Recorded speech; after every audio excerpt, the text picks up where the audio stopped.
En fait, ça c'est une olive verte, mais qui a été teintée en noir.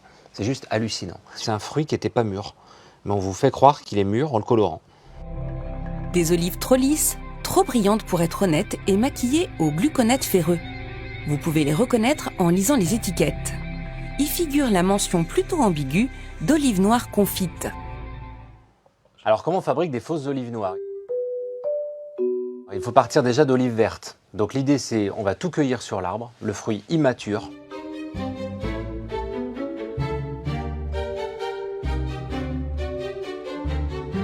L'olive verte est un fruit qui n'a pas encore atteint sa maturité et est immangeable en l'état. Donc pour enlever l'amertume, alors là, on n'y va pas de main morte, on va prendre de la potasse ou de la soude. Donc ça c'est vraiment des choses qui servent des fois à déboucher les éviers ou les toilettes. Mais évidemment, ce produit c'est un additif alimentaire lorsqu'il est sous-dosé. Donc on va prendre ce produit-là. Alors, normalement, il faudrait presque que je prenne gants et lunettes pour faire ça. On va prendre ces olives vertes et on va les plonger comme ça, déjà, dans ce bain de soude.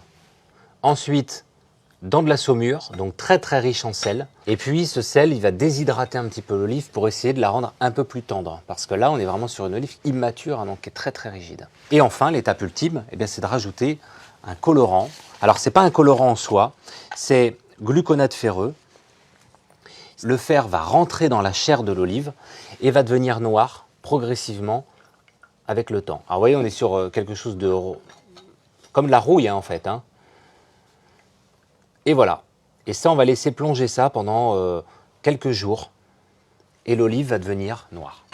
Certains industriels, en plus, après, vous font presque une leçon de nutrition ou de santé en vous disant, presque grâce au fer qu'on a rajouté, un gluconate ferreux, ça va aider au fonctionnement et à réduire la fatigue, votre fatigue.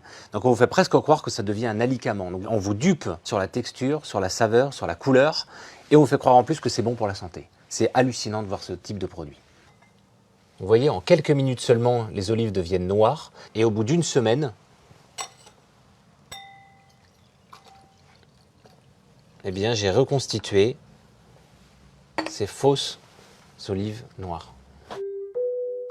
Vous voyez que ces process de colorer artificiellement une olive, en l'espace de quelques heures ou quelques jours, vous faites ce que la nature fait en plusieurs mois.